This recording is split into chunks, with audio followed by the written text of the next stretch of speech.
A tent, half buried in snow, on a windswept slope in the middle of nowhere. The tent has been cut open, not from the outside, but from the inside.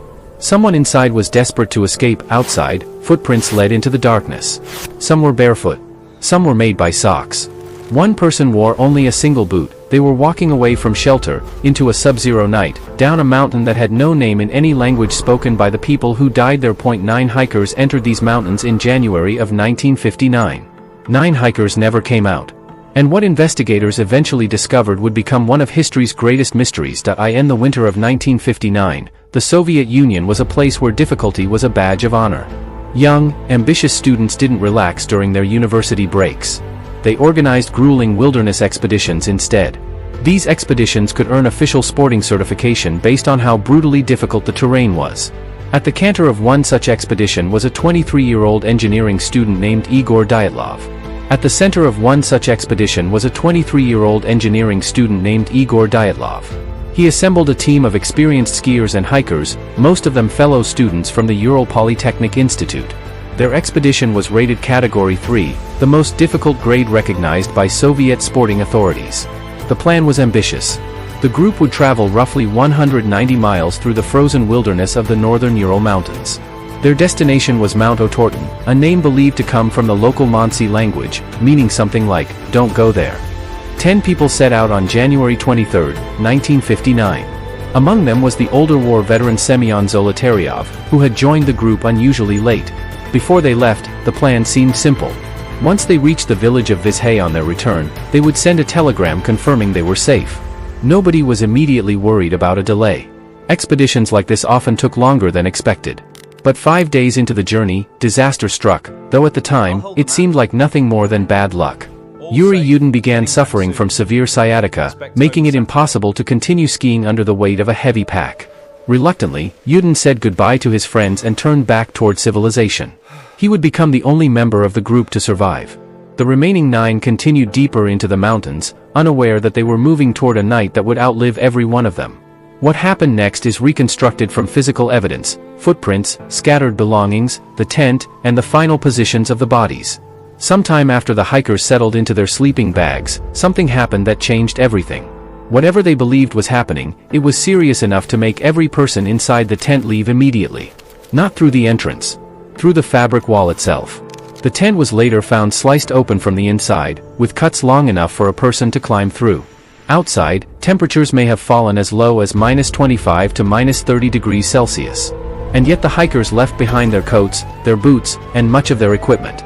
Investigators found footprints belonging to 8, possibly 9 people. Some were wearing socks. Some had bare feet. One person appeared to be wearing only a single boot.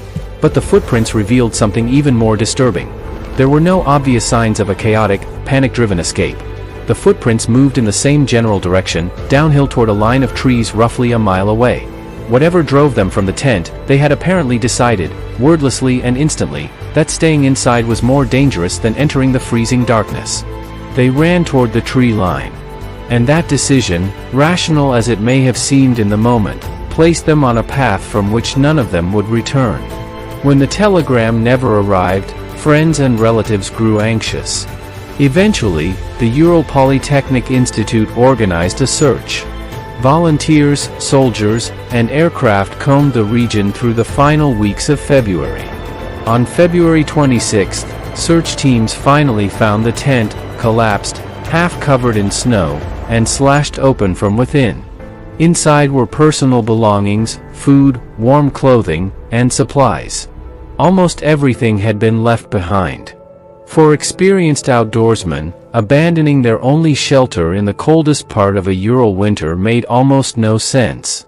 Following the footprints toward the tree line, searchers discovered the first 2 bodies beneath a large cedar tree. They were Yuri Doroshenko and Yuri Krivonischenko, lying roughly a mile from the tent and dressed only in their underwear. Nearby, the lower branches of the cedar had been broken off. Perhaps someone had climbed the tree, trying to see the tent's lights. Perhaps they were searching for a better view. Or perhaps they were gathering firewood. A small fire had burned nearby. But by the time searchers arrived, only the remains were left. The evidence suggested that, in the darkness, the The survivors had tried to create warmth with whatever they could find.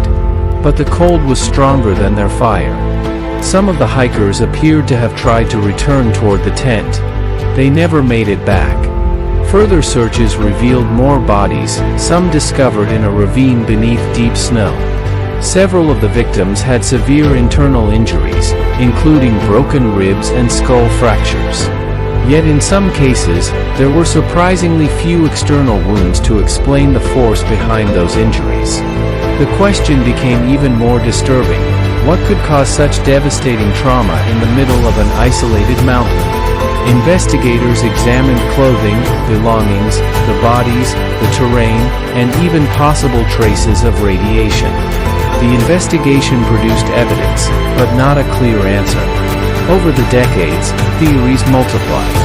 An avalanche, powerful mountain winds, infrasound, military activity, or something investigators had simply failed to understand. The tent remained on the mountain. The footprints disappeared beneath the snow, and the truth became buried with the 9 people who had walked into the night. The official investigation eventually closed, but its conclusion did little to silence the questions. Investigators had found evidence of a terrifying event, yet no single explanation seemed to account for every detail. Why had the hikers cut their way out of the tent? Why had they left behind the clothing and equipment that could have saved their lives? Why had they moved together toward the forest, and why had some later attempted to return? And what had caused the injuries discovered on some of the bodies? Modern theories continue to debate the evidence, but the mountain itself offers no testimony. The wind has no memory. The snow preserves nothing forever. And every new winter slowly erases the footprints of the past. What we know is simple. 9 people entered the mountains. Something drove them from their shelter. And before the night was over, all 9 were dead. The Dyatlov Pass Incident remains one of history's most haunting mysteries. But the mystery did not end with the discovery of the bodies. The more investigators examined the evidence, the more questions appeared. Why had 9 experienced hikers abandoned a tent that still contained their warm clothing and essential equipment? Why had they cut their way through the fabric instead of simply using the entrance? And what could have been so terrifying that even the freezing darkness seemed safer than remaining inside? One theory suggested that a slab of snow may have shifted above the tent, creating the fear of an avalanche. Another pointed to powerful mountain winds that could have produced sounds or conditions capable of causing panic.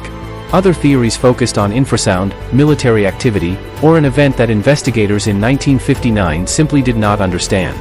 But no explanation has ever answered every question perfectly. The footprints suggested that the group moved together toward the forest. This is one of the most important details of the case. They did not appear to scatter in every direction. They seemed to leave as a group, as if they believed they could return once the danger had passed. But the mountain gave them no second chance. At the cedar tree, 2 of the hikers died beside a small fire. Others were later found farther up the slope, apparently attempting to return toward the tent. And deeper in the ravine, several more bodies were discovered beneath the snow, carrying injuries that raised even more questions about what had happened that night. The official investigation eventually closed with an explanation that satisfied almost no one. For decades, the case remained buried beneath layers of speculation. Every new theory seemed to explain one part of the evidence while creating another mystery somewhere else. And perhaps that is why the Dyatlov Pass incident has survived for so long. It is not simply a story about 9 people who died in the wilderness. It is a story about a final decision made in the darkness. A decision that caused experienced hikers to leave their shelter, walk into a deadly winter night, and separate from the one place that might have saved them. The mountain has changed little since 1959. The wind still sweeps across the slopes. Snow still buries the ground. And every winter, the landscape slowly erases the evidence left behind by those who came before. But the questions remain. What happened inside that tent? What did the 9 hikers believe they were escaping? And why did none of them ever return? The Dyatlov Pass incident remains one of history's most haunting unsolved mysteries, not because we know nothing about that night, but because we know just enough to understand how terrifying it must have been. 9 people entered the mountains. Something drove them into the darkness. And before the night was over, all 9 were dead. Even today, the snow-covered slopes of Dyatlov Pass remain silent. And sometimes, the silence is the most frightening part of all.